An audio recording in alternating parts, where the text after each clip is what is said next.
to send our welcome, very warm welcome for all the participants and also the guest lecturers today.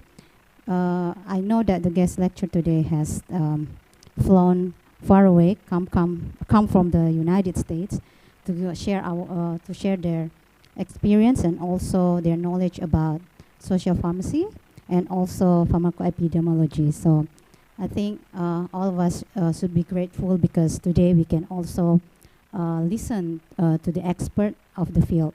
And let me tell a little bit about Faculty of Pharmacy. Faculty of Pharmacy now is trying to develop clinical pharmacists in the field of pharmacy, although maybe it's something new for us.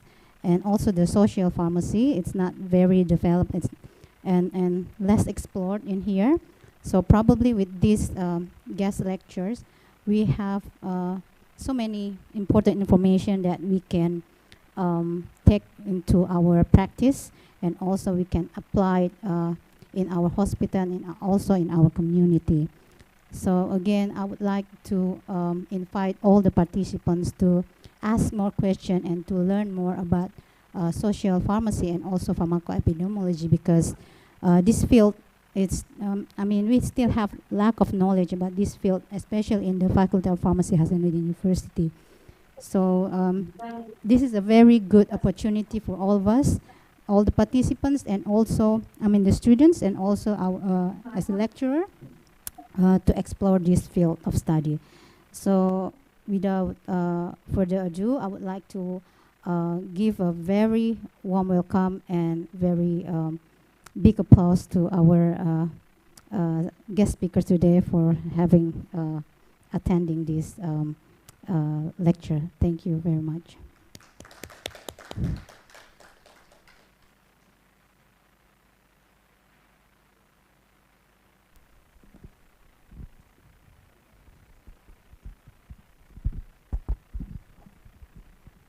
Baiklah, selanjutnya opening speech oleh Bapak Muhammad Ridwan MA selaku Sekretaris Kantor Urusan Internasional Unhas.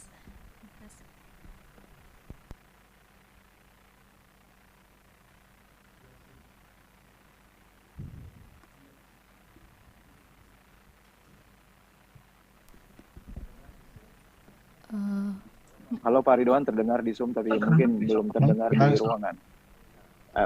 They will handle. Yeah, they will handle. Okay. Opening speech akan dilaksanakan via Zoom. Bagaimana sekarang? Sudah. Silakan Pak. Can everybody hear me? Okay, all right. Okay, the Honorable, our two speakers today, Professor Albert Wertheimer, I'm sorry for mispronouncing your name, Mrs. Joaquima Saradil, PhD and PH, Mrs. Julia, the Vice Dean 3 for Partnership of Pharmacy, our moderator, Mr. Ansar Saud, Mr. Pharmacy, fellow participant, distinguished guests, Bismillahirrahmanirrahim, Assalamualaikum warahmatullahi wabarakatuh, and good morning, everybody. Waalaikumsalam. First of all, on behalf of the Hasanuddin University, I'd like to extend my gratitude for your attendance to this great event today. I believe what Mrs. Julia mentioned, that this is going to be a very great opportunity for pharmacy specifically, and for other academic staff who are interested in exploring more about social pharmacy and other subject that mentioned just now. I'm not really familiar with that, but we do hope that it's beneficial for our participant today. So secondly, I would like to convey the apology from the Vice Rector 4, because at the same time he has to open another event. So it collided with the time. So international office is assigned to represent the Vice Rector for opening this great event today. So World Class University Seminar is the a series of events to welcome professors, researchers around the world in accelerating UNHAS to become a world-class university. And I believe that these two great speakers today with so many experiences and expertise, participant will gain a lot of information and knowledge regarding the topic discussed and presented today. So I would like to extend my thank you, my appreciation to both speakers for giving your time to share your expertise and competencies among our academic staff and students. To the Dean of Pharmacy, thank you for hosting and facilitating this. We do hope that through this seminar will enable our academic staff and students to explore more about the topic that presented today. As you mentioned, it's about social pharmacy that's less developed into in the pharmacy faculty. So this is a great opportunity to introduce this topic to our academic staff and students. So to our lovely participant, our great speakers, please allow me to speak in bahasa.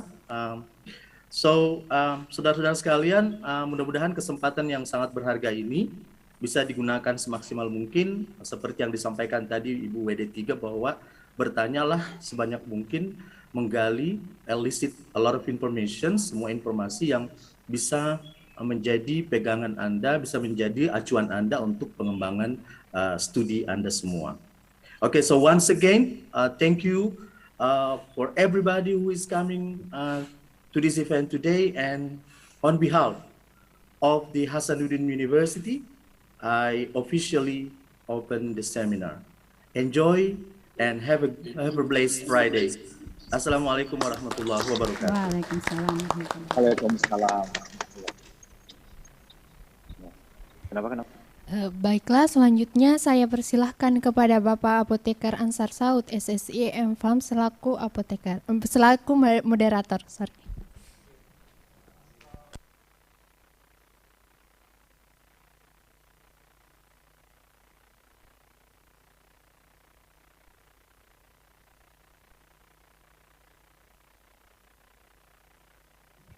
Thank you very much. Assalamualaikum warahmatullahi wabarakatuh. Good morning, everyone. Alhamdulillah, we are very grateful today. We are with our honorary speakers from United States of America, Professor Albert Wertheimer, and also Dr. Joachim Maseradel. Give applause to them. And I would say thank you very much for Dr. Muhammad Ridwan, the head of International Office of Universitas Hasanuddin, and also to Dr. Yulia Yusrini. Thank you very much for the beautiful speech. And also all the participants in this room and also in the Zoom meeting Zoom. So we are going to start our talks, but first let me introduce our guest first. Can you go to the slide, please? Noah?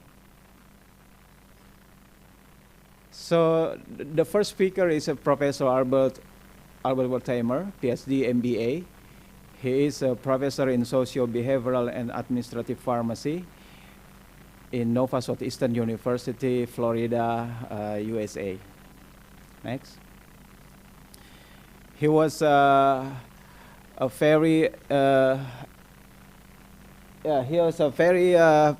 expert in social pharmacy.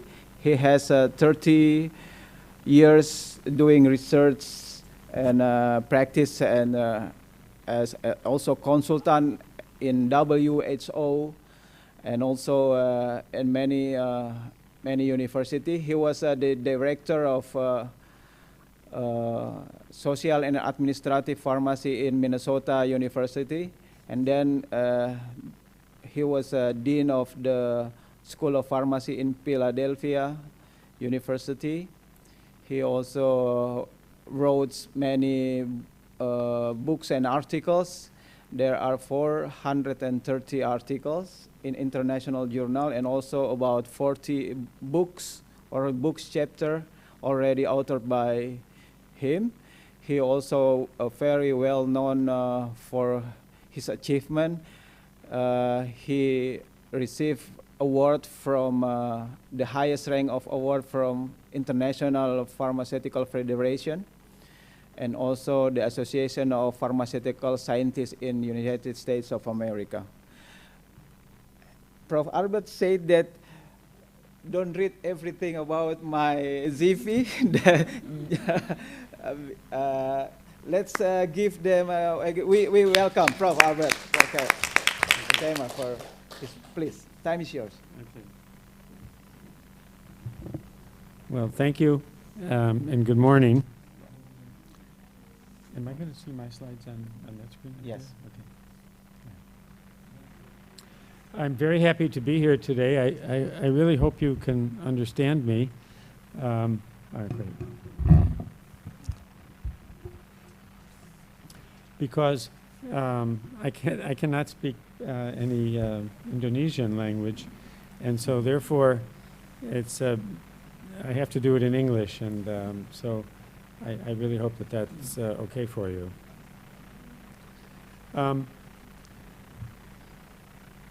The field of pharmacy administration, or social pharmacy, it's changed its name, has really developed over the last 50 years. And before that, there just was no... There was Recording in progress. There was no field. And so I and others saw that there was a need for doing some work to teach our pharmacy students about the principles of business, about behavioral sciences, so they can have better communications with patients, and learning some more economic and administrative sciences. And that's evolved over the years.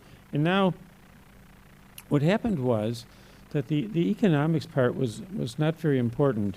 You know, in my country, we didn't have government insurance or a national health service or a health and government paying until maybe the 1980s. And even then, it's not for everybody. So before, when one Recording person... stopped. Yeah. When one person was buying one bottle of aspirin or one bottle of antacid, it wasn't very important if they paid 20 rupiah more or 50 rupiah more. It didn't make a difference. But now we have these big corporations that are deciding which drugs should be paid for, which drugs should be included in the formulary. And so now we're talking about buying these drugs on behalf of millions of people. So just as you have a few 100 million people in Indonesia, in my country we have a little over 300 million people, just a little bit bigger, I think, than in Indonesia. And now it becomes important that instead of a difference of 50 rupiah for one bottle of something, now the payers or the government is now buying thousands or 10,000s of bottles, and now that the 50 rupees add up and it becomes a big number. So we have to do something to find out that we select the best drug at the best value. And that became the basis for the need for pharmacoeconomics. And that's what I'm going to talk about this morning. I'll go through my lecture and my slides, and then I hope that there'll be questions, because I know I won't answer every question you have in the beginning. So this isn't the first slide, is it? No. Yeah. Can we go back to the first one? Yeah. Back slide.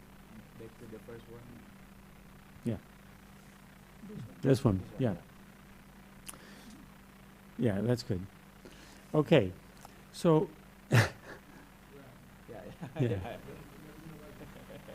Thank you. So we have to talk about some little details before we get to the big picture.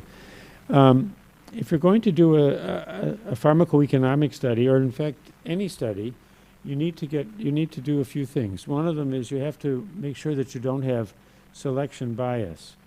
So by this it means you really have to get a good sample, a good representative sample. So if I wanted to find out which drug for hypertension people got the best results from, I would want to ask the people in this room, but that tells me young people who are students or lecturers. So I need to make sure there's no bias there. So I need to go to other places, maybe to the mall, or maybe to the hospital and the waiting room, and I have to get a group of people who represent different ages and different cohorts, you know, in society. It could be wealth, it could be age, gender, etc. So it's important not to have selection bias. The other thing is, when you're collecting data in a study, you want to prevent something called non-response bias. And that's not just in my field, that's in every field. So if I send a questionnaire, let's say an email questionnaire, out to 100 people, it's usual that a small number will reply. Maybe 30 people will send me back answer the questions. So now I'm worried. Are those 30 people different than the other 70 who did not respond? Maybe the 30 were angry about a past experience, or they want an opportunity to complain about something. So you have to then you have to study and see whether the answers to the questionnaire for the 70 are reasonably similar to the 30. And if you do that, then you can prevent what's called non-response bias. The other thing that you have to do, there's many things, but the next one is you have to be careful about something called recall bias. Now, every now and then I get an email. I've gone to a store, or I've gone to the bank, and they send me weeks later an email and say, could you please tell us about your experience? Did we treat you nicely, and would you come back, or would you recommend us to your friends? Well, if I get that email the same day I went to the bank or the store, I remember. But if I got it 3 weeks later, I don't remember. There's so many other things have happened between that day and today that my answer won't be very accurate, because I didn't pay attention, I didn't care. So we want to prevent recall bias, and so if you do study something or you ask people something, you have to do it. There have been many studies in the literature that show that people don't remember much unless it was something really, really important for more than about 2 weeks. So if I wanted to find out how many people in Makassar had a cold or a flu last month, I might not get a very good answer, because you remembered that you had the flu or the cold, but you don't know which days it was. And so the recall bias is something important to consider. And the other is confounding. And you probably see this yourself. If you ever get a questionnaire or you get interviewed and someone says to you, how was the dinner? Did you like the restaurant, and did you like the food? And now, and you have to say yes or no. So are they talking about the restaurant, the cleanliness and the service, or were they talking about the taste? So that's a confounding, that's a very bad question, and we need to avoid things like that. And so when you are questioning people about their behavior, about drug use, it's important that you make it clear. And so I recommend to my students, for example, if they're going to do something like that they should share the questionnaire to one of their classmates and ask them, and if the classmate wasn't 100% sure what it meant, they should tell them, and then they need to revise it and improve it. Okay, so those are the cautions before starting any research project. Next slide, please. Okay, so, you have these? Okay. So I just learned that we have some duplication here, so I'll go fast on this one. So when you're looking at, you have a question, and or you have a problem, or you have an assignment, and in pharmacoeconomics, we can look at certain things. We can look at how satisfied people were with their experience with the drug, whether they would use it again, did it work, and so we want to look at a few things, and one of them is a measure of occurrence, and that's and we call that the incidence. Public health uses the same term. I think Dr. Saradell is going to talk about that in very little, okay, in greater detail, but it's just an equation. It's real simple. It's the number of new cases in a period of time divided by the total population at risk. So if I wanted to know how much COVID-19 there was in South Sulawesi, for example, I would look at the number of new cases this month, maybe the month of December, and I would divide that by the total population. And that would give me a number, something called the incidence, and then I can speak about the disease of how widespread it is, is it growing, or, and so next week if I did the same study, I would see whether the number of new cases has increased or decreased, and that tells me if we're making progress, and that's by using the incidence. Next slide, please. Okay, prevalence is something almost the same, but it's different. So before, incidence was the number of new cases. Okay, prevalence is the number of cases. That's what percentage of the people in Makassar have COVID-19, they have the virus. So it tells you how widespread a condition is. And you can do that with how many people used a drug, how many people have a drug in their house. There have been some terrific studies looking at how long people keep medicines in their house before throwing them away, you know, if they have extra medicine. So the prevalence tells you, it's a simple equation again, the number of cases or incidence of something divided by the total population of subjects. So it would be the number of people who have COVID-19 in Makassar divided by the total population of Makassar, okay? And that's prevalence. And these are important distinctions to be made. Okay, now pharmacoeconomics is a specialty area of economics. And what's economics? Economics is the study of the appropriation or the division of scarce resources. Now, what does that mean? Well, I'll give you an example. Everyone would like more money than they have. I've never met someone who didn't want more money, more rupiah. Everyone, and everybody in the world, no matter how poor or how wealthy. If you have one boat, you want two boats. If you have a car, you want a second. If you have a house, you want a bigger house. So everyone wants more, but economics is the study of portioning or seeing where resources or money can be most well spent. So in economics, we do studies to look at the comparative need. Should the money be spent on healthcare, or should it be spent on safer highways? And so economics is used across the board. In what I'm going to talk about is the economics interface between that and drug use.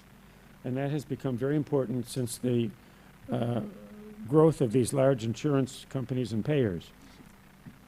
So let me talk about some definitions.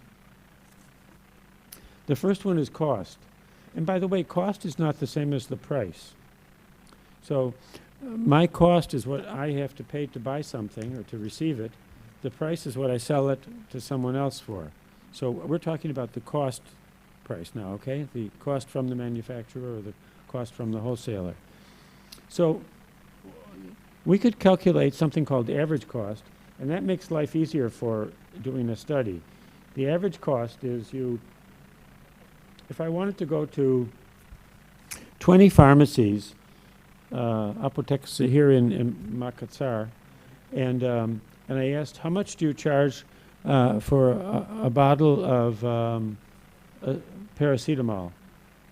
and they each gave me a price, I would just do a simple average or mean, and that would tell me the average price. So that price was not accurate for any one pharmacy. It's just the average price, and I can use that price then in doing calculations. Okay. Now, in pharmacoeconomics, we also talk about three types of costs beside average. The first one is direct cost, and that's what people pay for health services.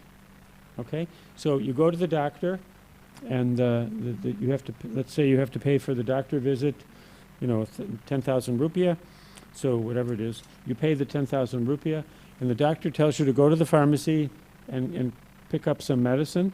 That's a direct cost. And if the doctor also tells you to go to the laboratory that they need a blood test, that's a direct cost.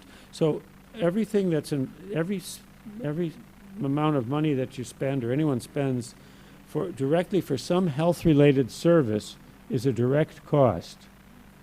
Very important, direct costs. So that's medicines, x-rays, lab work, doctors, hospitals, physical therapy, canes, crutches, devices, everything, needles, syringes, all of those are direct costs. But direct costs are not the only costs we have to calculate, because there are indirect costs when somebody is sick. So an indirect cost is, for example, if I'm a carpenter and I'm making wooden tables, and because I'm sick I can't work 3 days this week, that's an indirect cost. I lost money. I got less income or less revenue this week because of my illness. So the object is to cure the illness as soon as possible, and then you have the lowest amount of indirect costs. Okay. The other indirect costs are if you have to pay to park the car by the hospital, or you have to pay for gasoline to get to the hospital, or you have to take an Uber or a taxi to get to those are indirect costs. So now when we're calculating the cost of an illness, we're talking about direct costs and indirect costs. And people don't often think about the indirect costs, but sometimes the indirect costs are more than the direct costs. The doctor visit could be very simple and cheap, but having to stay home and rest and not work, or going to the physical therapy sessions, that the taxi, that's more expensive. Okay, there's a third type of cost that health economists use, and that's called intangible costs.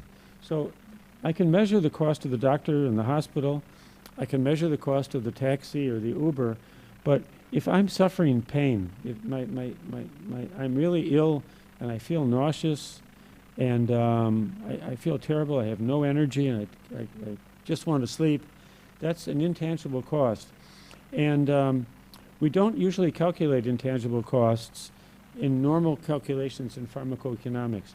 I will tell you that the most of the time when they're used is if there's a litigation, if there's a case in the courts, like for example in a traffic accident and somebody is responsible, so the other person who was hurt has to have a cast, the plaster all over their body, and they couldn't work and they couldn't walk, and someone else had to bring them their food, and so they say that they want to be paid for that inconvenience and that pain, and that's in what's called an intangible cost. For most of the work we're going to do, or I do, we don't consider it, but I wanted you to know there is a third type of cost. Okay. And there's also something called an opportunity cost. Economists use the phrase when they're making a calculation, and I'll give you an example that all of you will understand.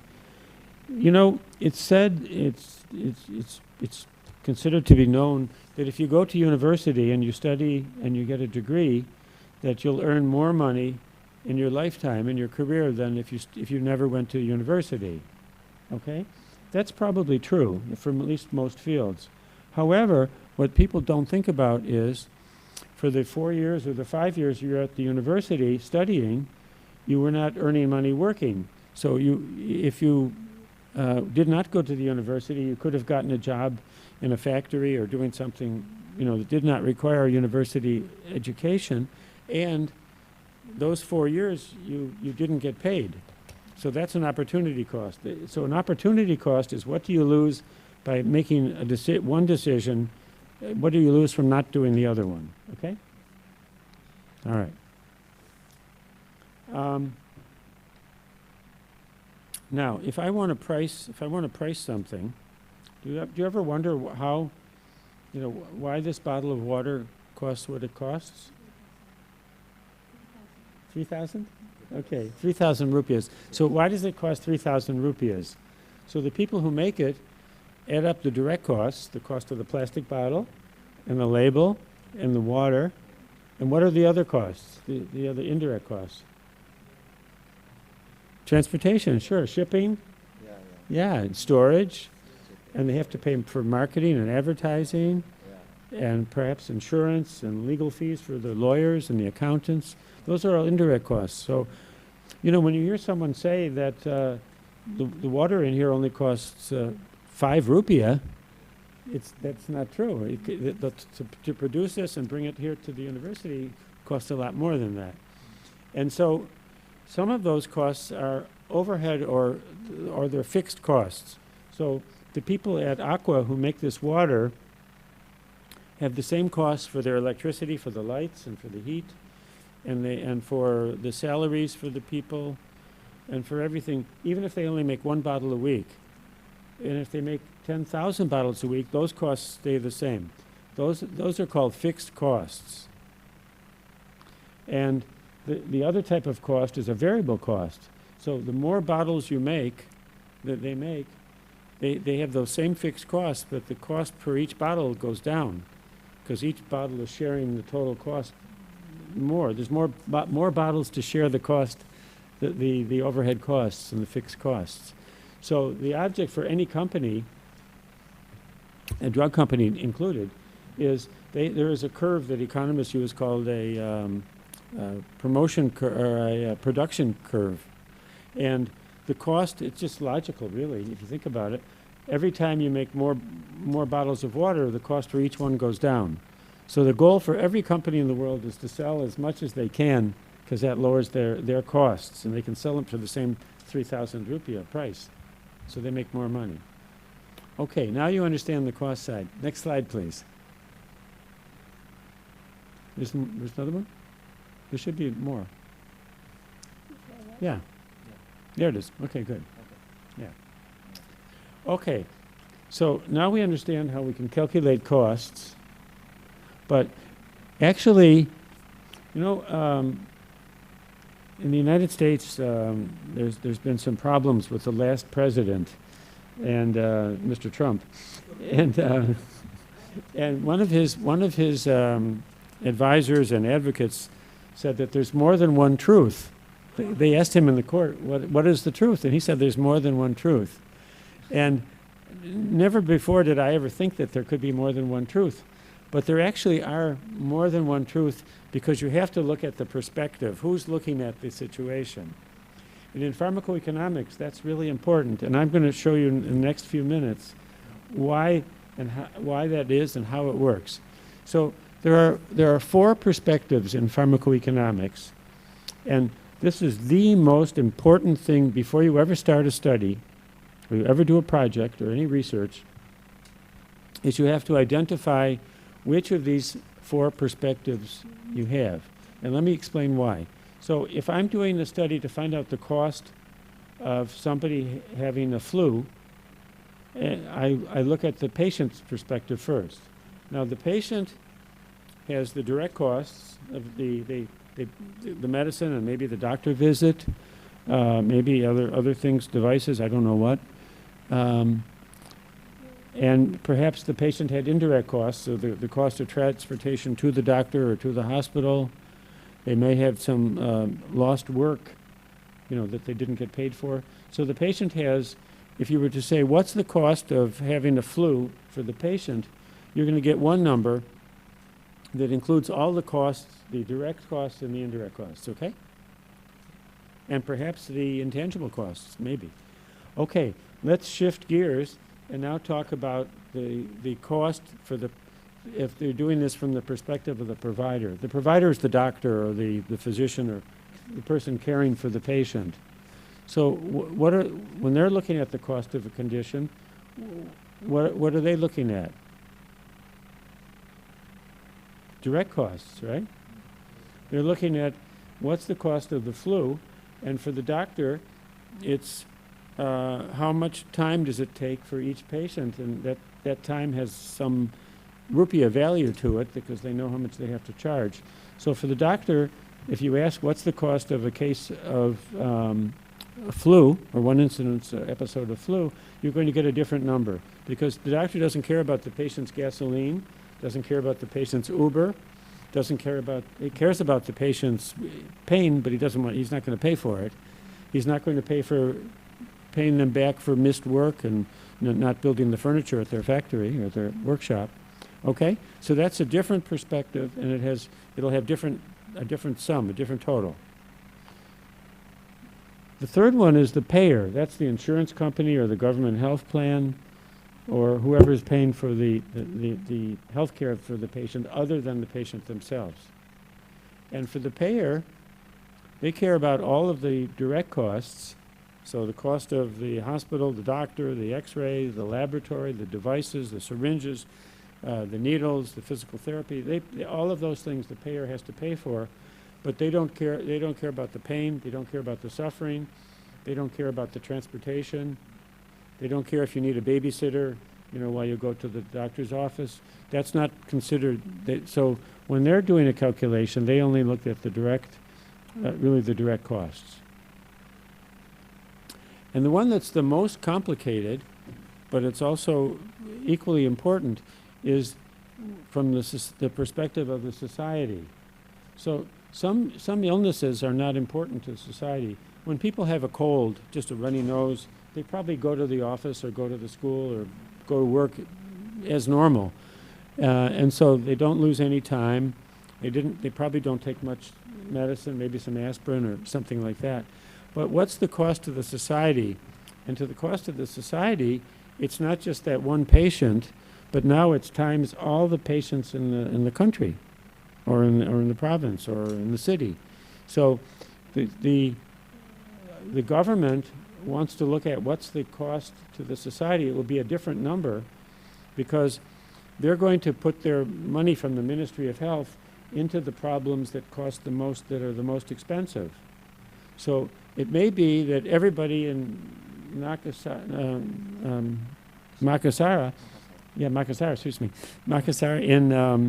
in January has the flu, but life continues and it didn't cost much. But maybe there's only 10 people who have monkeypox or something else, and that spreads more, and they're worried about that. So the government, by looking at the cost for the whole society, the total population, is going to make decisions about where they should invest in remedies or cures or interventions. So the society, the perspective of the society is equally important, but it's for different reasons and different people. Have I confused you all? No. Okay, then we're going to go on to the next slide. Okay. Now, when you're doing these calculations, there are some things that you can use. I'm going to go fast over this because it gets complicated, and if you want, I'll talk about it later, or you can ask me questions. But there's measures of association. In other words, how much related are things one to another? And one way to do this is using something called the contingency table. It's a statistical methodology. I won't say any more about it right now, but it's a method that you can use if you're looking at relationships between various variables. The other one is the relative risk, and that's interesting because you going to talk about it? Okay. This is the risk ratio. This in essence, you can tell how likely you are to get a disease. So how likely are you to get COVID? And you can calculate what the risk is based upon the number of people who have it, and other things. And then pharmacoeconomists and epidemiologists use something called an odds ratio, and that just looks at the strength of the association or the relationship between two factors. So, for example, a good study would be looking at the number of hospitalizations. Do you use this? No. Okay. The number of hospitalizations for people who had COVID vaccinations versus the people who did not have COVID vaccinations. So you find two groups, and you have now the people with no vaccination is the control group, the people who had the vaccination is the treatment group or the intervention, and you look and you see, and you find out that five people per 100 who had the vaccination and 18 people who did not have. And then you do a simple, basic, could be a t-test, just a statistical method to separate the means from the two groups, and you find out whether or not there's a relationship between the vaccination and getting the disease. And that's the odds ratio. The hazard ratio is something for prospective studies. I won't go into that, but if you're interested, I'll talk about it. Okay, next, please.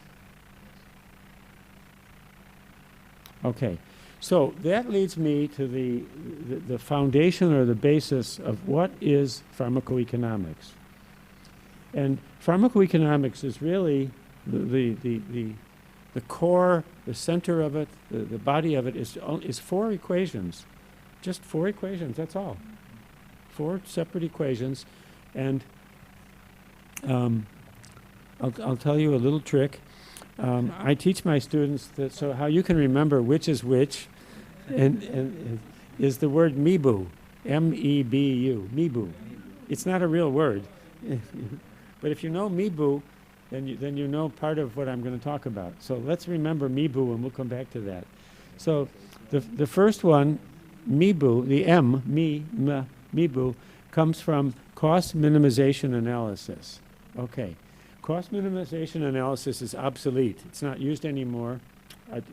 It used to be that if somebody went to the pharmacy and they wanted to buy a bottle of aspirin, and the store had 2 bottles of aspirin, each one had 100 tablets in it. One cost 15,000 rupiah, and the other one cost 18,000 rupiah. Which would they buy? The 15,000, right, because they chose the minimum price. Okay. But you're all very smart, and you're probably keeping up with me here, and you know that that's not the only cost involved when you have a cold or a headache and you need the aspirin. So cost minimization, the M, MEBU, that's not used anymore because it doesn't help us. It doesn't teach us anything. So the next thing that my colleagues and I went to is the E, MEBU, and that's cost effectiveness analysis. Now, cost-effectiveness analysis is a very straightforward equation. I think I have each of these on the next slide, so but it's the cost of something per clinical outcome. So, for example, for a drug for hypertension, how much does it cost to lower blood pressure 5 millimeters of mercury?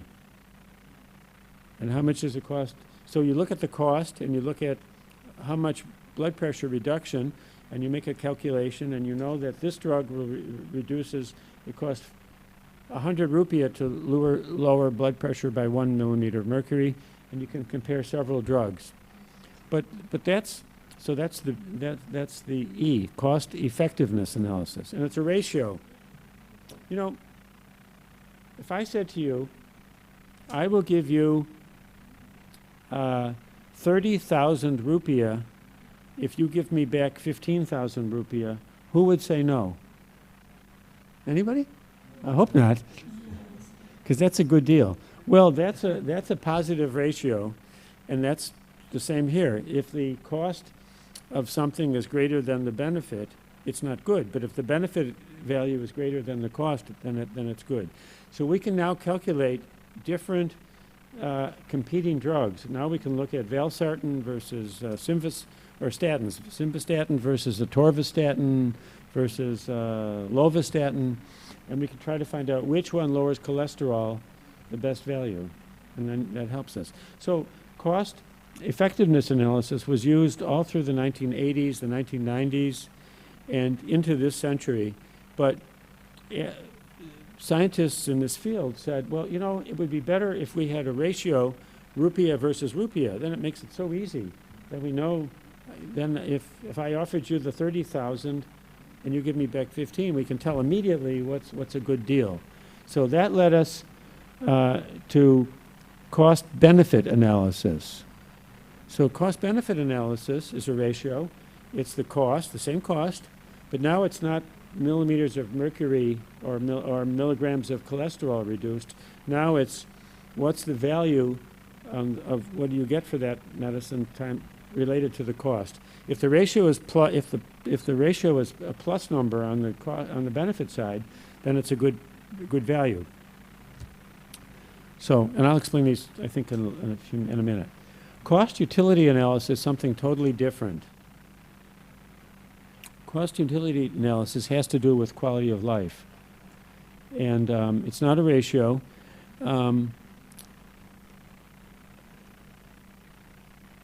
In cost utility analysis, there's a range of 1.0 to 0. 1.0 means you're fully functional.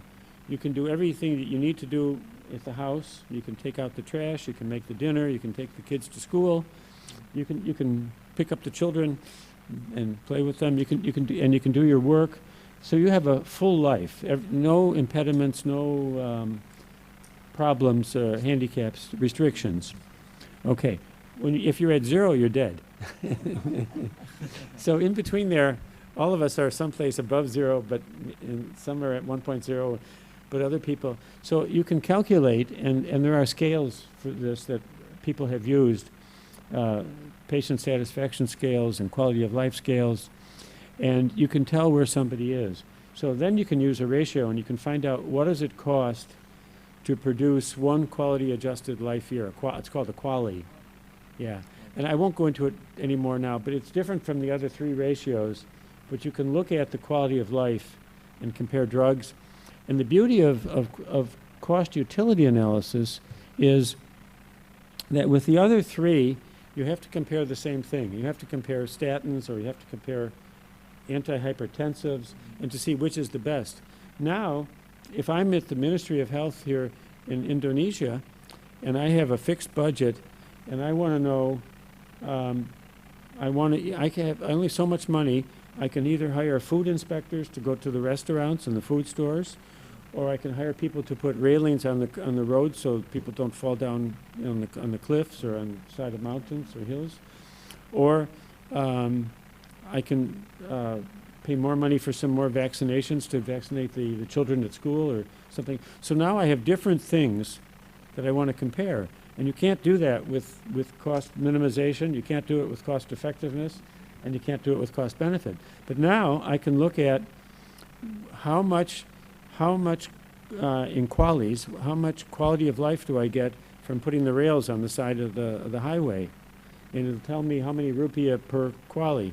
So I can compare different things now, the food inspectors to the railings, and I can use that to give me guidance and to help me with planning for budgeting. So it's totally different. It's used by governments and health authorities, but it's also a very powerful tool, and it helps us make much wiser, more efficient decisions. Okay, next slide, please.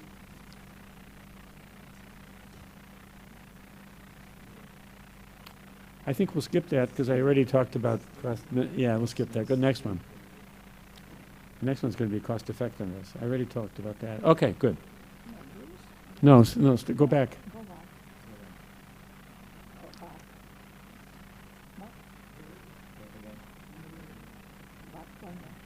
No. I'm not gonna. No.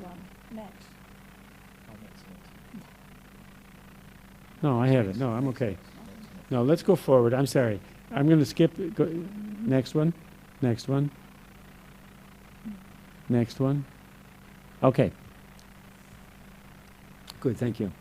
All right. So how do you do a pharmacoeconomic calculation? So I'm going to, I don't know if you can make that. Is there a way to make it bigger or zoom it? Or no? Bisa dikasih besar lagi? Kasih besar lagi. Maybe they see it from there. You know, this is bigger than that phone. Is this on the screens at each desk? Yes. Each one sees it on their monitor? Yeah. Oh, then that's okay then. They can see all. Okay. I thought you were having to look up here. I'm sorry. Yeah. Okay, that's good. Great, thank you. Okay, so I'm going to lead you through the calculation. This is going to be well, you tell me. It's going to be rupiah to rupiah, or dollars to dollars. So which type of calculation is it? It's, okay, it's cost benefit. Yeah, so we're going to do a cost benefit analysis, and the perspective is going to be the patient. All right? From the patient, that's right, cost benefit analysis, and the perspective is the patient. So now the patient has 4 choices of drugs, and that's in the left-hand column. I have these in dollars, I'm sorry, but it doesn't matter. Yeah, so the first one costs $12, the second one costs $18, and the third one costs $24. So if we were to do the old cost minimization calculation, we would choose the one for $12, right? Okay, but I'm going to bet that that's not the best value. And I know because I did this. All right, so do you all know that there is no drug in the world that's 100% effective? No drug. No, the dean will tell us for pharmacology that most of them work 80% or 90%, but very few work, none. I guess anesthesia works 100%. If you use enough, you can make the person unconscious. But every other drug, they work for some people, but not for other people. Okay, so from the phase 3 clinical trial data in publications, in the scientific literature, you can find out the percentage effectiveness for any drug that's been in a clinical trial. So I just picked 3. So the $12 drug worked for 60% of the people. The $18 drug worked for 70% of the people. And the $24 drug worked for 95% of the people. These are, I just picked these. This is for an example. Okay, so that means in doing a pharmacoeconomic calculation, let's go to the top one. So the top one, the drug worked for 60% of the people, but that means that 40% of the people did not get benefit, and they need a second drug because the first one didn't work. So that's what this is alternate drug, and it's an $18 drug. It doesn't matter what it is, okay? So 40% of those people need a second drug. That's going to add to the cost. Okay, and the same thing, all 3 of them are going to use that same alternate drug. Okay, now, you also look in the phase 3 clinical trial published articles in the peer-reviewed clinical journals, and you're going to find out that each of these drugs have different, ADE means adverse drug event, so side effects, problems, medical problems. So, and many of them have more than one. Some have could cause pheochromocytoma or aplastic anemia. Many problems occur from drugs, hypertension, hypothermia, etc. Anyhow, so you look at the percentage of people who have the problem, and I oversimplified this. I just picked one problem. Some of them have 3 problems or 4 problems. Okay, but in the first drug, 6% of the people had a drug reaction, and you have to treat that reaction. So they had something wrong. They went to the doctor or to the hospital, and the cost of treating that is $500. So that's $500 times the 6% of the people who had the adverse reaction. So now, when we're looking at what the total cost of that drug is, I didn't calculate it any further, but it's going to be the $12 for the drug. It's going to be $18 times 40, and it's going to be 6 times $500 for the repair. And you add them all up, and that's going to tell you the total cost of using that drug. And I'm going to bet you that the $24 drug is the cheapest because yeah. So that's why you can't depend on cost minimization because it doesn't give you an accurate picture of the total of the whole thing. So my colleagues in pharmacoeconomics and now the clinical pharmacists in the States and in Western Europe countries, they work for the insurance companies and they work at the hospitals and the clinics, And their job is to help create a formulary, a list of drugs that the plan will pay for and use for its patients, for its members. And this has become a very important area, lots of jobs and lots. Yeah, and it's all based upon this calculation, these four equations. And that's how you can find out which is the drug. So sometimes it could be that the $12 drug is best. But in this case, the cost of repairing the adverse events is going to be greater than the cost of the bottle itself. And that's why you have to do the rest of the calculations. I have another slide, right? No, that's it. Yeah, it just says thank you. So, all right. I'm all done. That's all, folks. Thank you very much, Professor Wertheimer, for the interesting and thoughtful presentation. Maybe you have questions related to them.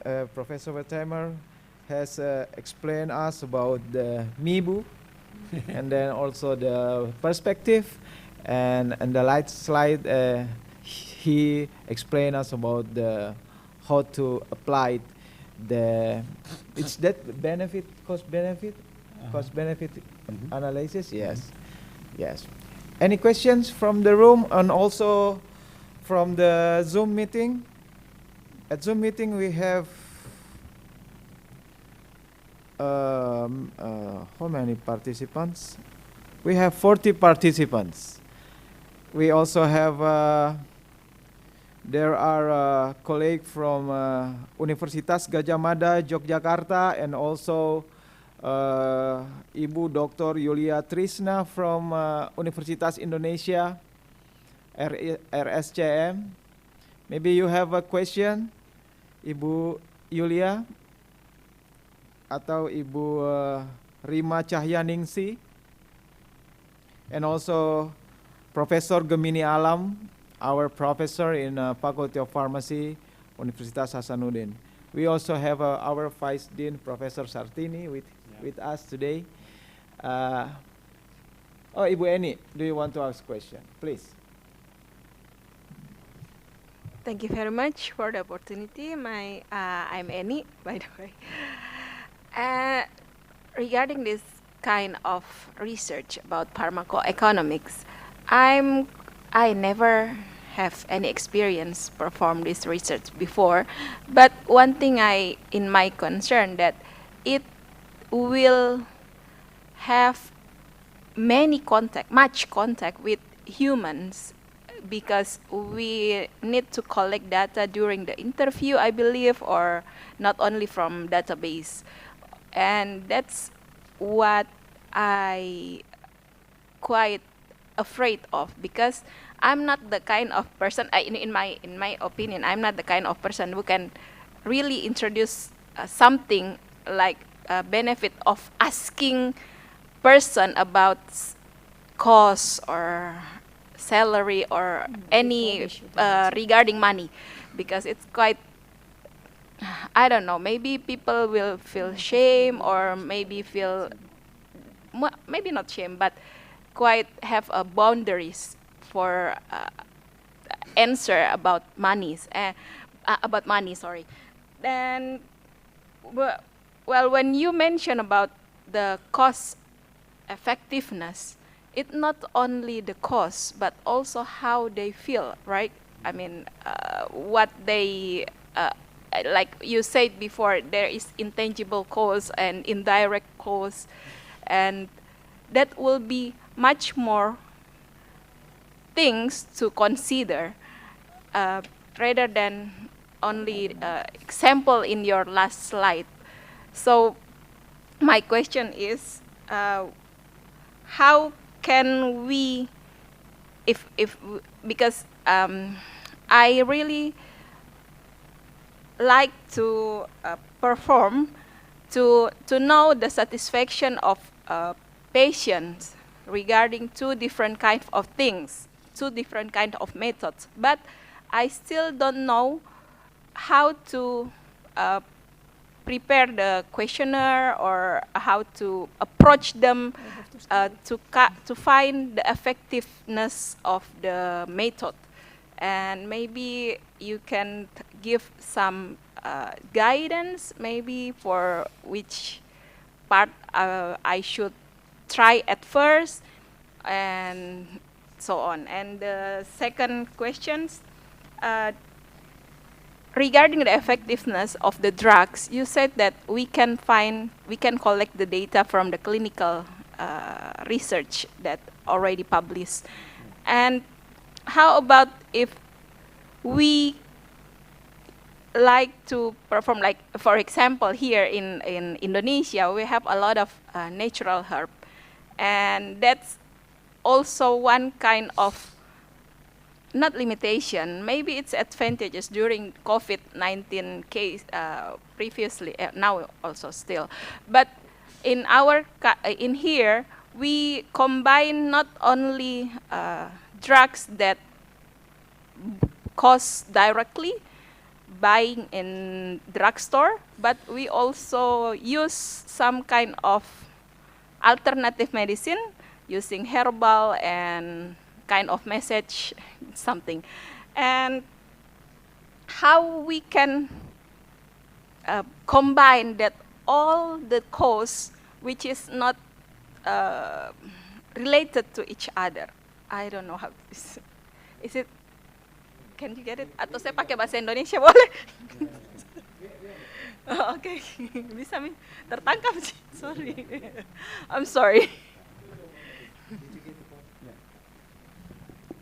Well, thank you. Those are both very good questions.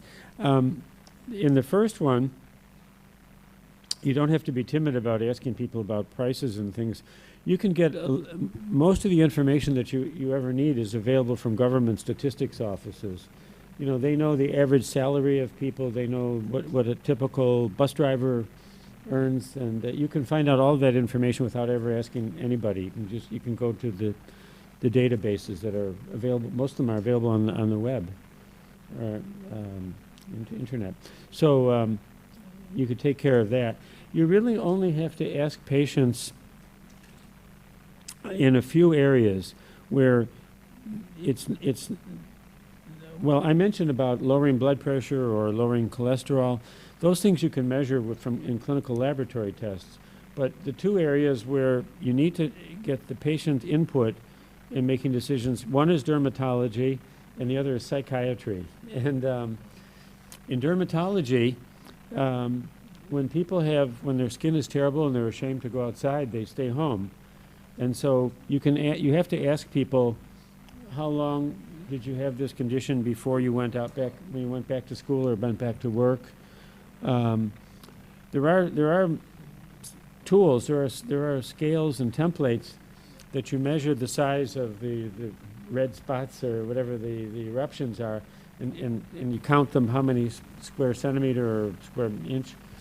And so in dermatology and in psychiatry, somebody is depressed, and there's no at least that I know of, there's no scale, there's no lab test that'll tell you that they're half depressed, compared to last time. So you have to ask them, when do you feel more energetic, and when do you feel more enlightened and happy? And so patients have to answer it. And there are many of these questionnaires that are available online. There's in the States, there's a whole series of them called the SF-36, the SF-6, and they've already been normed for every occupation and for every age group. So you can compare yours to one of the ones where it's been used with thousands and thousands of people. And in Europe, there's the EQ5, and that series. There's another set of studies that you can use. So you can do things without asking people directly. Yeah.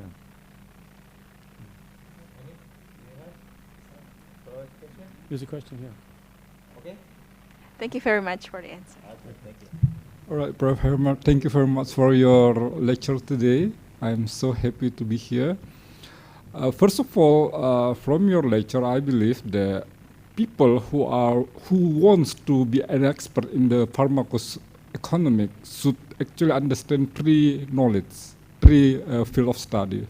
First of all, they have to understand about epidemiology actually, at least basic epidemiology, because you talk about incidence, prevalence.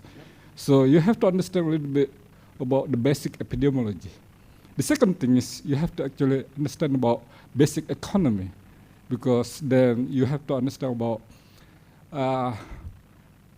cost, total cost, fixed cost, variable cost. That means you have to understand a lot about basic economy. And the third one is about pharmacology. And I believe this knowledge is so useful for Indonesian society, because from these three knowledge, field of subject, epidemiology, basic epidemiology, and also basic economy, and of course pharmacology, you can merge to one subject, that is pharmacoeconomy. And that goes to the what we call health policy. That's actually, this kind of things is actually goes to the health policy. I mean, how they implement the tariff, the retributions to the patients. I believe is that my point of view. Thank you, Professor Herman. Yeah. No, thank you. There's no answer. It wasn't the question. It was a very good remark, and you're 100% correct. Dr. Yusran and also Dr. Annie for your questions. Any other questions in this room from the students, masters or doctoral students? Do you have any thoughts or comments or questions? We also invite questions. There is one question from the Dr. Akbar in the Zoom meeting, in the chat room. Dr. Akbar said that, "Dear Prof. Albert Wertheimer, thank you very much for your presentation. Could you please explain the influence on inflation rate on the cost of two drugs that we would like to compare to drugs from two different times?" Yeah. Do you get the point? Yeah. Yes. Thank you for the question. A very, very good question. I had not planned to go into that topic, but it's obvious that you've thought about this field more than the average person. Yeah, the cost of a you can compare the cost of a drug by looking at the inflation rate and the price increases. To do that, there are some techniques if you want to look forward, and it's called discounting. And you do that by picking an interest rate. It could be depending on what the current interest rate is, and then you can make estimates of what the drug will cost over a period of years with the economy unchanged. But most of the time we try to make, rather than comparing apples to oranges, we try to compare apples to apples and look at the prices of two products at the same time. And so for some reasons the old price in previous years may be important, but it's not relevant any longer in doing the pharmacoeconomic calculations, because you have to pay in today's rupiah, not what the price was 10 years ago. So it's a very good point, and if you're doing a very thorough study, you could do some calculations. Similarly, let me piggyback on your comment to the previous question. These studies are not these calculations are not perfect, and they're approximations. And for example, there's no way to look at the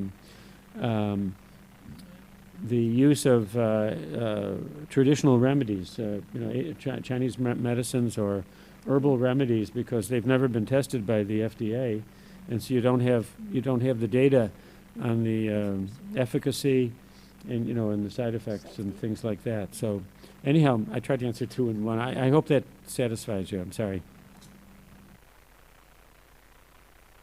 Dr. Akbar, did you get the point? Or do you have a... Yes, thank you very much. Thank you very much, Pak Akbar, for your questions. We have one last question for you from the Zoom meeting. We have Dr. Yulia Trisna. Dr. Yuliastrishna is our also lecturers. Every year, she came to our university to give guest lectures. Yeah, guest lecture. Dr. Yuliatrishna is a clinical pharmacist by training, but she always involved as experts in Ministry of Health, and she asks about his comment is in the chat room is thank you, Prof. Timer, for your clear lecture. Now pharmacogenomics is starting to be considered in our national formulary. Could you share your thought about economic evaluation? No. Could you share your thought about economic evaluation in pharmacogenomics-based treatments? Pharmacogenomic-based treatments. Yeah. Thank you, please. No, thank you for the question. Yeah, actually, that raises a controversial topic that some physicians and people in clinical medicine aren't happy about, because it may well be that the best choice of a drug is one that doesn't work as well as some of the others.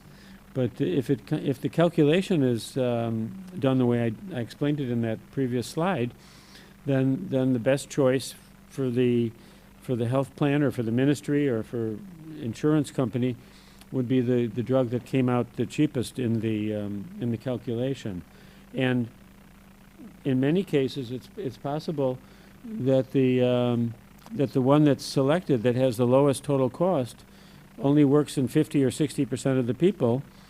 But if you replace the drug with the second one and it still comes out cheapest, then that's the answer. So it's the drug that has the greatest amount of effectiveness or efficacy may not be the drug of choice when you do a pharmacoeconomic calculation. Thank you, Prof. Timer, for the explanation. Ibu Yuliatrishna, do you have any follow-up questions? Yeah. Thank you. Yeah. Yeah. Hi. Good morning. Good morning. Can you hear my voice? Yes. Yes, yes, you're right. If we consider the cost of like pharmacogenomic testing, yeah, maybe it's not the accumulation or the resultant of the cost is cannot be effective. Yes, not cost effective for the treatment. Yeah. You know, do you have? Yeah. No, you're correct. Yeah. So in the United States, do you have? Do you have data? What kind of drug that can be considered for pharmacogenomic treatment to be considered for your national formulary? You have national formulary, I think. Yes. We have many different insurance companies, and each one has its own formulary. So it's a confusing situation. But and many of them have different drugs based upon their assessment of the situation. Sometimes when the drug is not selected as the most cost effective, then the drug companies offer special discounts for the other products, and so it makes things difficult. But that's the commercial world we live in. So people try to win. Yeah, but your government, United States government, they considered pharmacogenomic for including the drug for your national formulary. Well, we do not have a national formulary. We have a government program that takes care of the poor people, and that has one formulary. And then there's another government program that serves the people who are 65 years and older, retired people usually. And but the formularies are determined by groups of people, expert pharmacists and physicians, and they differ in each area and in each plan. And then we have hundreds of separate private insurance companies, and they have their own formularies. So it really determines. There's no national one that is a guide for everybody else. But we don't do routine phenome or genome studies on patients. I know that'll happen in the future. It's done now, of course, for cancer and some of the drugs where you want to, find out which drugs will be effective. But I suspect in the future that when a baby is born, there'll be a genotyping done right at the hospital, and that information will stay with that person for the rest of their life, and we'll know which drugs that we can use and which ones we cannot use. Yeah. Oh, yeah. Yeah, I agree. Yeah. Thank you very much, Professor Timer. Sure. Thank you, Ibu Yulia, for your questions. We are now in the end of the time for the speaker one, and we will go to the next session with Dr. Seradel as the speaker, our next speaker. But before, I want to introduce her bio sketch, please. CV. Yes, Joaquima Seradel, PhD, MPH, PharmD, is I cannot see that. Next,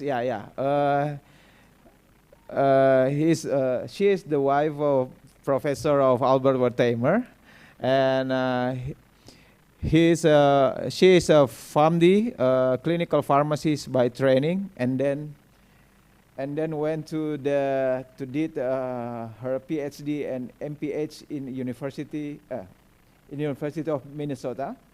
She has a 3 years hospital pharmacy at hospital, how to say it, Bell Fitch employment practice in Barcelona, Spain, and then MPH she got from University of Minnesota, and also the PhD from University of Minnesota, majoring in pharmacoepidemiology, and she did postdoctoral from U.S. Pharmacopy in Washington, D.C. She was also a teaching assistant and instructor in social and administrative pharmacy in Minnesota University, assistant professor in Philadelphia College of Pharmacy. He was a senior research at the Medical School Center for Pharmacoepidemiology and Statistics at the University of Pennsylvania, Philadelphia. It's a big name in a big university in the U.S., teaching hospitals. And also, until now, she is a vice president of Pharma Sultans, as a consulting firms on pharmacy, right? Big applause to Dr. Seradel. Time is yours, please. Hello, selamat pagi. Selamat pagi. Hello to everybody. Thank you to the Faculty of Pharmacy from Hasanuddin University to invite me, especially Professor Dean Marianti and her assistant today here, and also to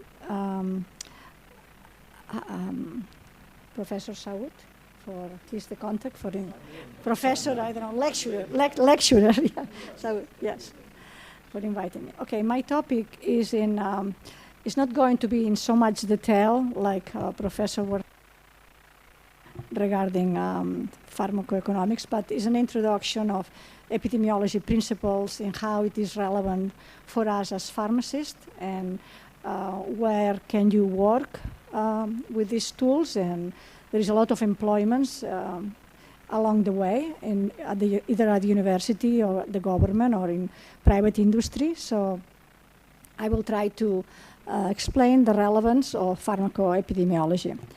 Okay, prescribing medicines is one of the main interventions providing healthcare. Is also a proportion of the health budget in anywhere. In United States is 10%, meaning that 10% of the health budget in United States, 10% is due to pharmaceuticals. The best clinical decisions to ensure rational prescribing is based in evidence. Now I'm going to talk a little bit off track because I understand that many people are still here developing the field of clinical pharmacy, and I think that rational prescribing and clinical pharmacy are totally related. So also clinical pharmacy changed the practice of pharmacy and also the education of pharmacy. Before clinical pharmacy existed in the 1950s, pharmacists study a lot of chemistry, inorganic, organic, biochemistry, and even geology. Totally related to the product, I mean to have a good product. But then I realized that this is only half of the equation, that because the product, the medicine goes to a person, goes to a patient. So it was this new movement of clinical pharmacy having the orientation toward the patient. So what happened when a medicine goes to the patient, which type of effects it has, harmful, beneficial, etc. So clinical pharmacy is a discipline who now is totally established in the United States and in Western Europe and many other places in the world, that takes into account the patient as well. So there is an orientation toward the patient. Okay.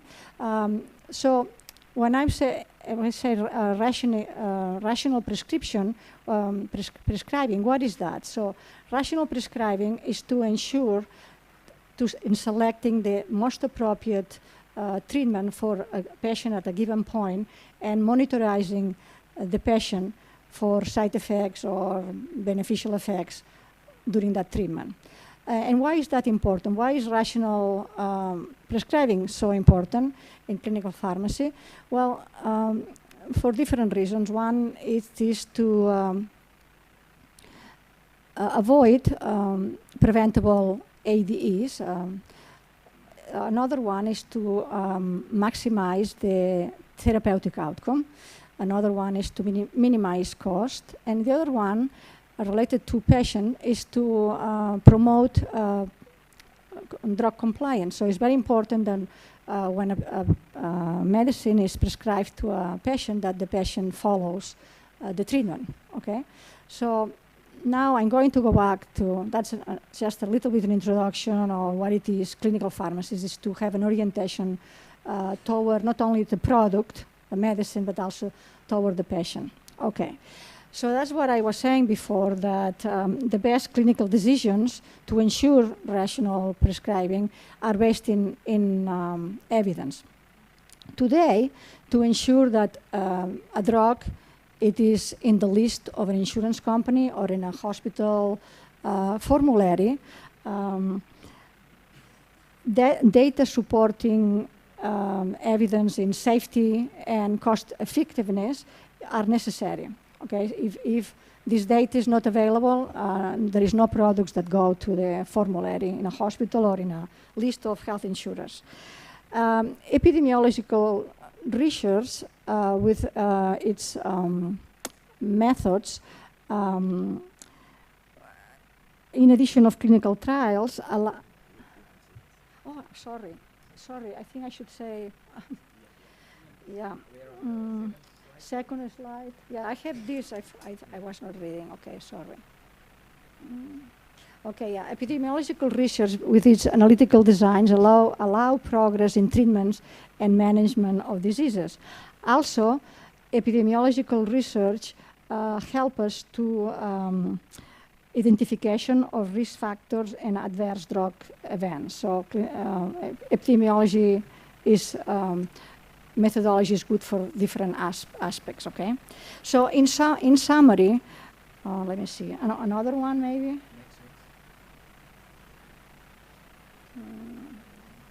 No, that's okay.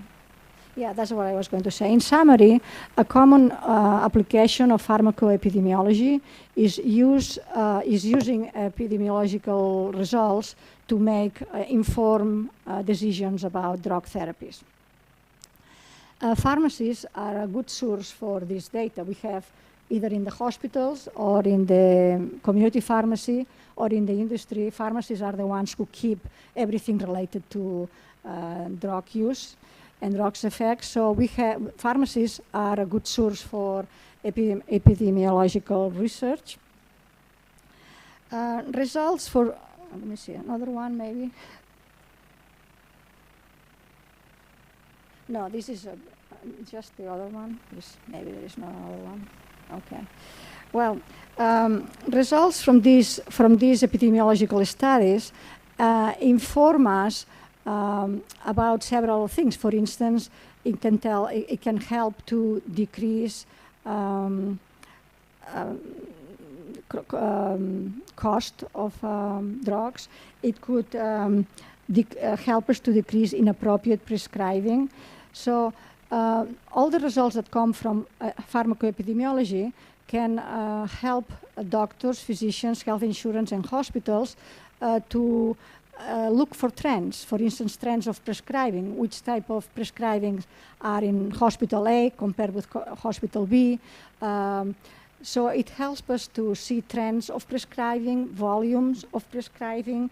Also, these results in epidemiology tries to help us in identifying adverse drugs events.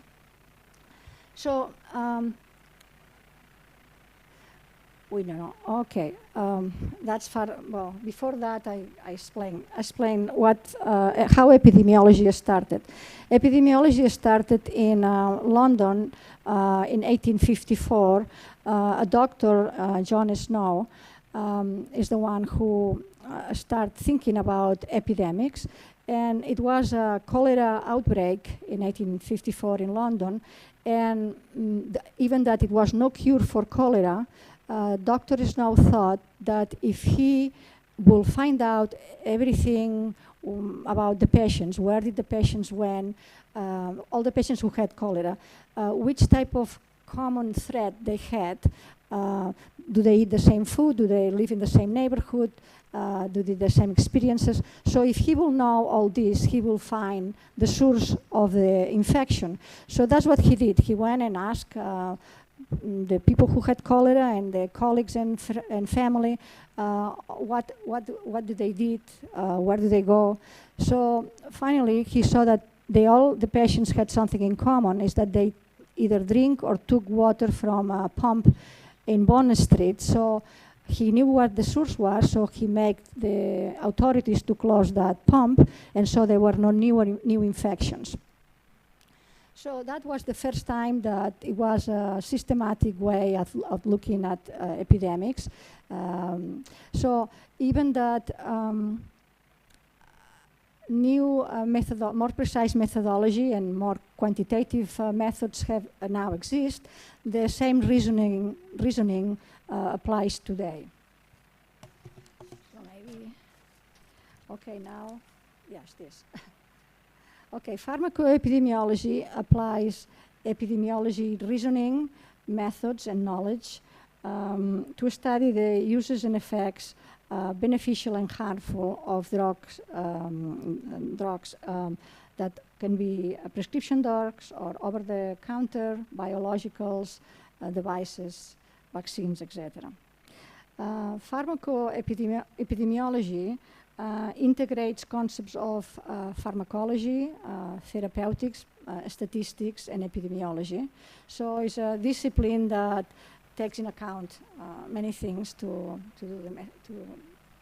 find results. Originally, pharmacoepidemiology, which is a field, by the way, that I didn't say that before, but it started in the 1980s, 90s, so it's a relatively young discipline that the pharmacists became involved in this discipline. So originally it was more interested in post-marketing surveillance studies, more in safety. But in the last years, it adds some observational type of studies, most to do with cost benefits and cost effectiveness. So that's why sometimes pharmacoepidemiologists and pharmacoeconomists, we overlap in some aspects. So, but pharmacoepidemiologists are the source of data, and then we can do either pharmacoepi results or pharmacoeconomics results. And all these studies could help, and they do evaluate. They are good in evaluating health systems or evaluating interventions or in many other aspects. Okay, observational studies, meaning not experimental, observational studies document or look at real clinical outcomes. It look at real cost effectiveness and at real product safety. However, they are not conclusive. There is no associations. You don't see an association because the investigator doesn't intervene, doesn't do anything, just observes how things happen. So in this sense, however, they are good because they are directionals. If you are observing a course of treatment, you can then develop a hypothesis and then study that possible question in a more rigorous type of study, more experimental or different types, okay? Pharmacoepi has been developed in the last 20, 15 years to become more broad, more relevant, and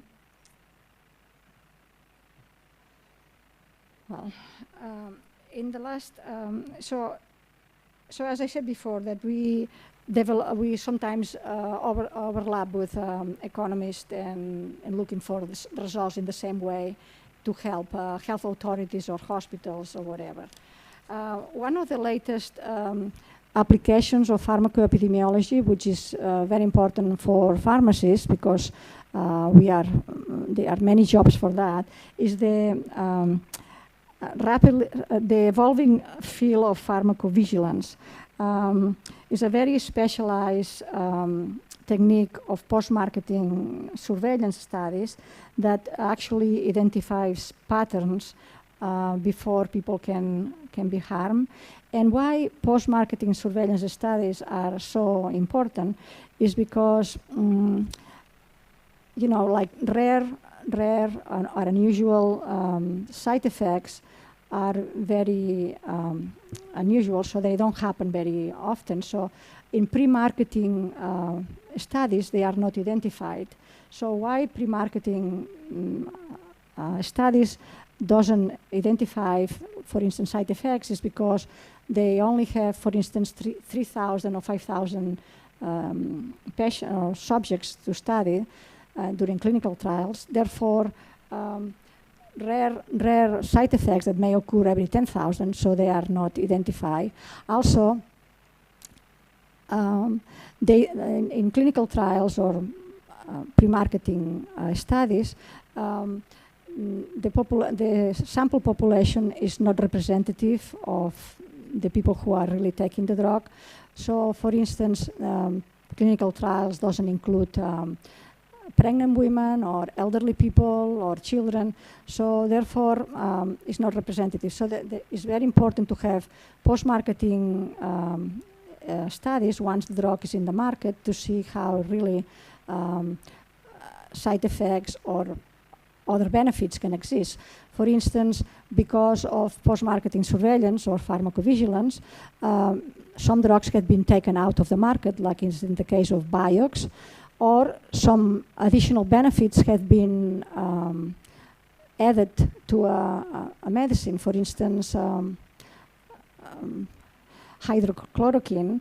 So it was used mostly for malaria, but also has some benefits for some arthritis or lupus, some autoimmune conditions. that all these effects, beneficial or harmful, are generally seen over time. So that's why it's important to have post-marketing pharmacovigilance studies once the drug is in the market. So because of this relevance, before, so let me go a little bit. Before, how do we find out about population side effects? So generally doctors or pharmacists, it was called spontaneous reporting. They report to the authorities in the United States, the FDA, but originally they were spontaneous, so it was not an obligation, therefore many people didn't do it. It was it wasn't very regulated, so many people didn't care to report unless they were very, very life-threatening. However, now the FDA is the one who regulates the side effects in the population, so requires the pharmaceutical industry to have a department of pharmacovigilance, and so they are the ones who monitor and have all the data on side effects in a given population for the drugs that they have. So the pharmaceutical industry has pharmacovigilance departments. The FDA and governmental ministers of health in Europe have pharmacovigilance departments, and also many health insurance and things like that. So it's a good opportunity for pharmacists to work there as doing this type of studies. Let me see if I have anything else here.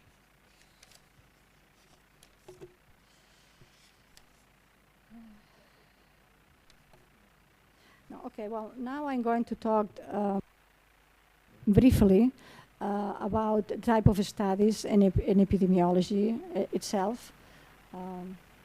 Maybe the next one? Maybe next.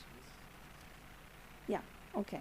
So I'm going to start to explain a little bit what is pharmacoepidemiology, which type of disciplines we have to work in pharmacoepidemiology, why it is relevant for us as pharmacists, because we are really the people who know more about drugs, more than medical doctors, more than nurses. So here we have this knowledge, so we should do studies and work in areas that we can show our knowledge and help society. So now I'm going to start to say about the type of designs as a pharmacologist, like as epidemiologist, that we can use. The simplest one is descriptive studies. Descriptive studies are, there is no comparison group, there is no hypothesis, and really helps to characterize the population that we study. It tells you who, what, and whom, and when it happened, a disease or a side effect or something. And an example of that will be, as I said, individual report of ADE or a series of reports of ADE. And that, again, is not very relevant, but descriptive studies are necessary in the beginning, because then you can see trends and you can say, okay, more women have this, more children, more people working in, in aviation. So you can see the characteristics of where the disease or the ADEs happen, and then you can have a hypothesis in more rigorous type of studies. Next one. Then there is two types of studies in epidemiology that are still not experimental, but they are analytical per se. One is the case control. Case control compares a case group of patients who have a disease with a control group of patients who doesn't have the disease, and is looking for differences in prior exposure. So one example of that will be, for instance, okay, women with venous thromboembolism and women who doesn't have venous thromboembolism, and to look at the prior exposure to oral contraceptives. So then you could see a little bit of an association. The benefits of case control studies is that you can do, they are retrospective, so you look at what happened in the past.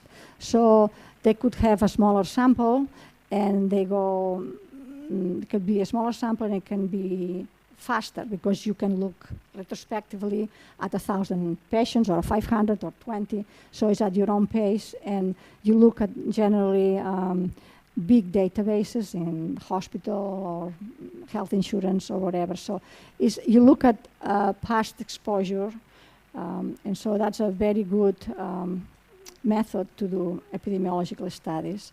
Another one is cohort study. A cohort studies identify subsets of populations and follow them over time to look for different outcomes. So an example of that will be looking at women in reproductive age and that use oral contraceptives with another group of women who reproductive age who use other methods of contraception, and then to look at the frequency or the prevalence of venous thromboembolism. So the cohort studies are a little bit superior to the case control in the sense that it gives you more a confirmation of the association between the cause effect of the disease and the exposure. The advantage is that it gives you more confirmation, and the disadvantage is that it requires a bigger sample and again is longer because you have to follow people over time, either for 3 months, 6 months, 1 year. Even there is a classic example of cohort study, very important in the United States, which is called the Framingham study, which started in 1948 and believe it still is ongoing. So they have been following people from 1948 is regarding a heart disease. So because of the Framingham study in Massachusetts, it's very important because of that, they discovered an association between heart disease and smoking, and also relationship between high cholesterol and, again, cardiovascular conditions. So cohort studies are very important, but they are long. This one is very long, but you can do it for study for 6 months, a year, 2 years, 5 years, or 100 years.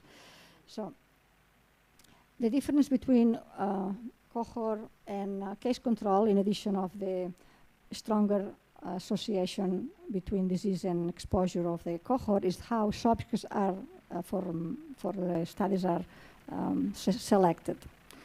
Okay, then the last epidemiological study that is the gold standard is what everybody wants to do because it's the one that really gives you the strong associations of efficacy is the randomized clinical trial.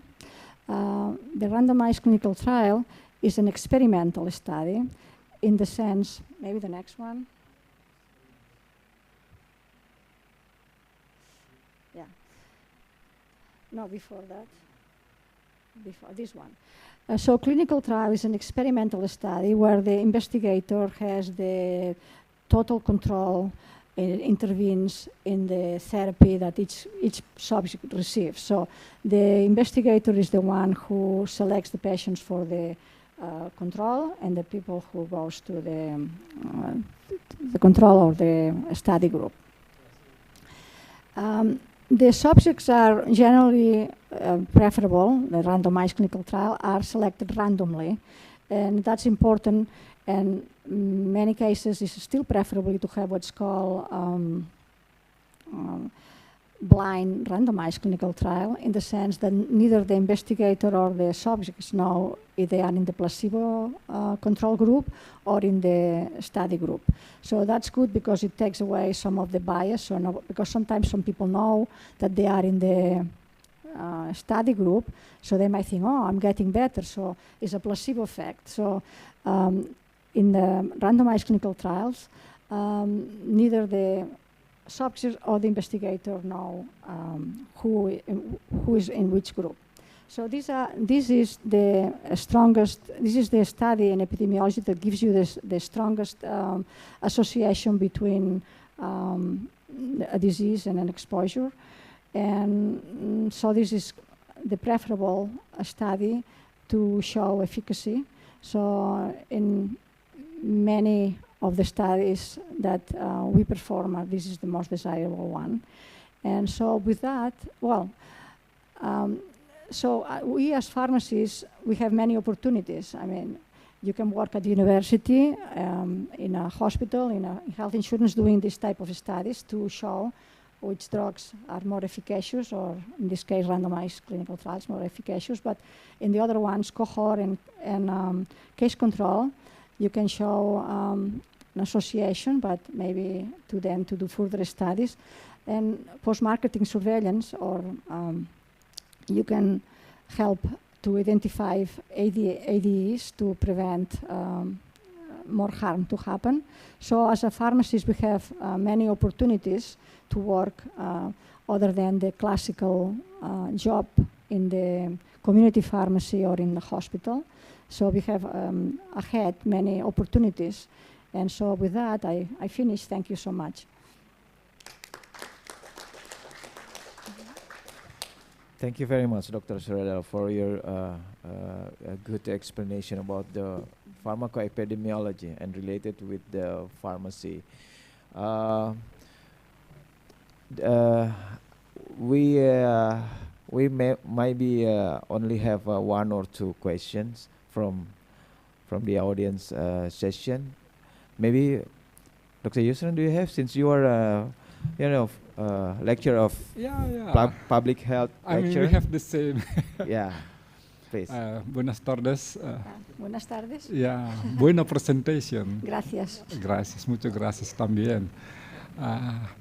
I believe that pharmacoepidemiology is a new thing in pharmacy faculty, because epidemiology I usually learn in public health faculty, and I believe this is a very good subject to discuss, especially the combinations between three subjects: epidemiologists, economists, and also pharmacists. That is very good combinations for the pharmacist who wants to be involved in the epidemiology and also as an economist. I mean, at least they understand about those three subjects well, especially because the basic is actually pharmacists, but they have to understand well about epidemiology and also economists. And the last thing, I believe they should understand well about statistics. Especially when they want to actually examine about the case control, about the retrospective studies and also the prospective studies. They have to actually test the... Oh yeah, that's why I didn't go to the detail, but to quantify, the results have to be quantifiable and expressed in odds ratios or prevalence, incidence, all these things. I didn't go through because it could go through 3 days. It took me yes, it took me 2 years to study biostatistics, so it's not easy that you can say it in 1 day. And you are completely right.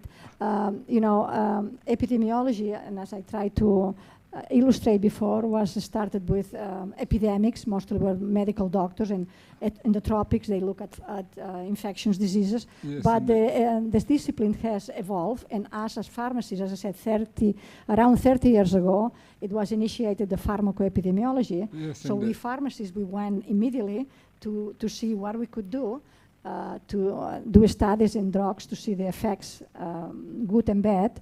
And to go to different places. You can go in the academia, in the industry, in the Ministry of Health.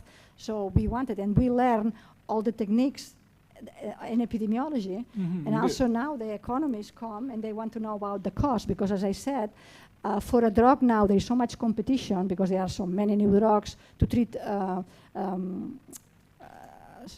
disease that to get a drug to be in the insurance, in the government or in a private list or in a hospital, you have to show a lot of evidence. You cannot say, oh, I want this drug in the list. No, they say, no, which evidence it says of efficacy and cost.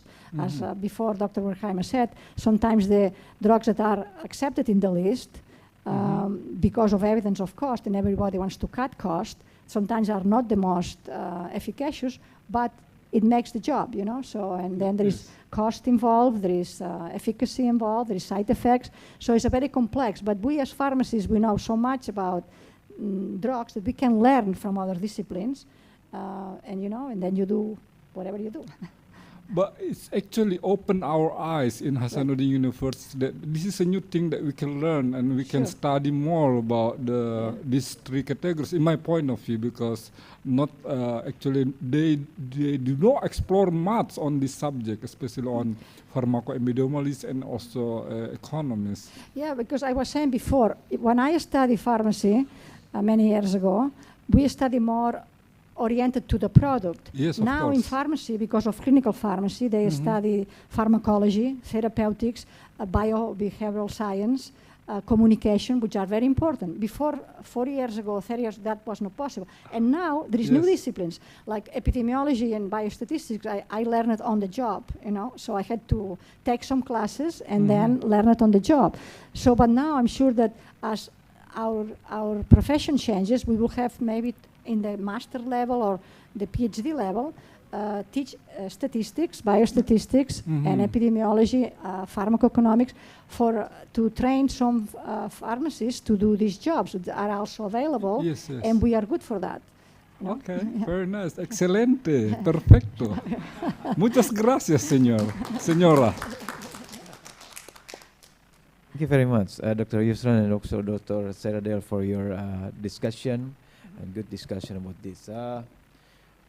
What? This? Yeah. Maybe we don't have enough time. Do you want a simple question, please? 1 minute. 1 minute, thank you. But you also have question in chat box in Zoom. But okay, I took my 1 minute. Regarding social pharmacy, firstly, I'm sorry, I'm not quite sure enough, because first in pharmacoeconomics, it's mentioned that there is cost-benefit analysis. And then in pharmacoepid, it's also mentioned about evaluation of beneficial therapy. Right. So I'm sorry if I'm asking a quite basic definition. Is this overlapping? Yes, or is there any differences? Exactly. We have overlap, and we help each other. So we look more, epidemiologists look more at clinical aspects and also use epidemiological methodology, like case control, cohorts, or clinical trials. The economists come and do other type of designs to also help about the decisions of which drugs are better than the others. And so, we look at the same things, but in different aspects, and we overlap and help each other. Thank you. Do you have anything to say? Thank you, Bueni. Actually, we have one question in the chat room in the Zoom meeting. Also from Dr. Akbar. He said that, Dr. Seradel, thank you very much for your presentation. In observational pharmacoepidemiology research, we always have problems with unobserved or undetected confounding factors or variables. What we can do to minimize the impact of these unmeasured confoundings on our study so that the result of our association studies can be close as possible to the truth or the causality.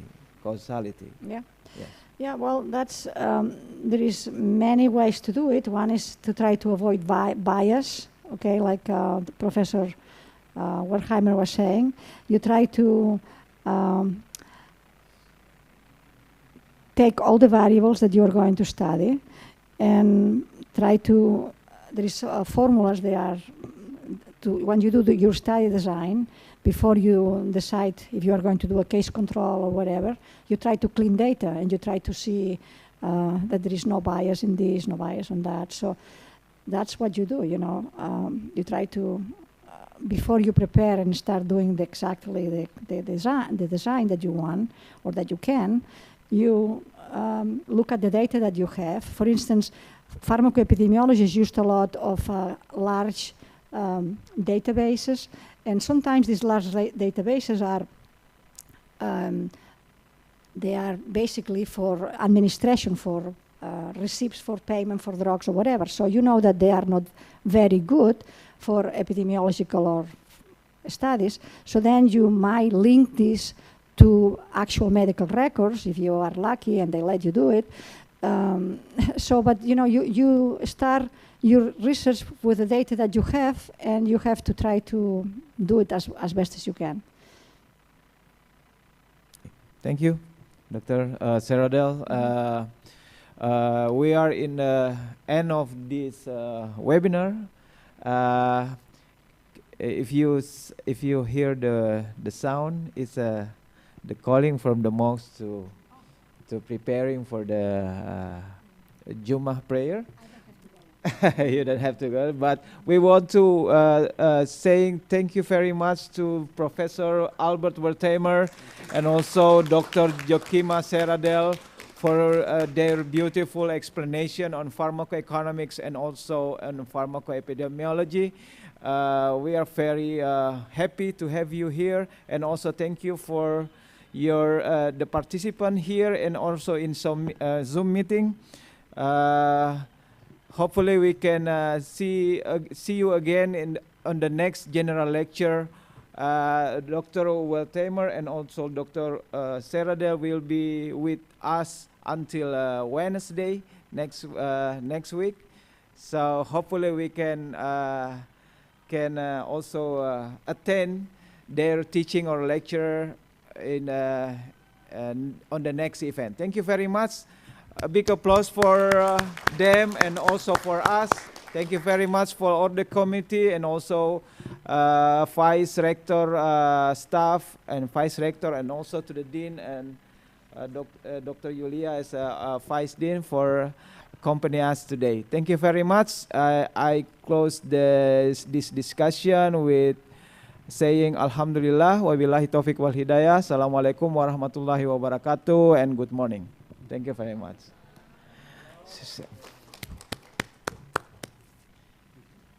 Ya, cindera mata ada ya. They will give you a souvenir. Ya, ya, please. Baiklah, selanjutnya kita akan beralih ke pemberian plakat dan souvenir dari Universitas Hasanuddin yang akan diberikan oleh Dr. Yulia Yusrini, PhD Apotekar, kepada pembicara.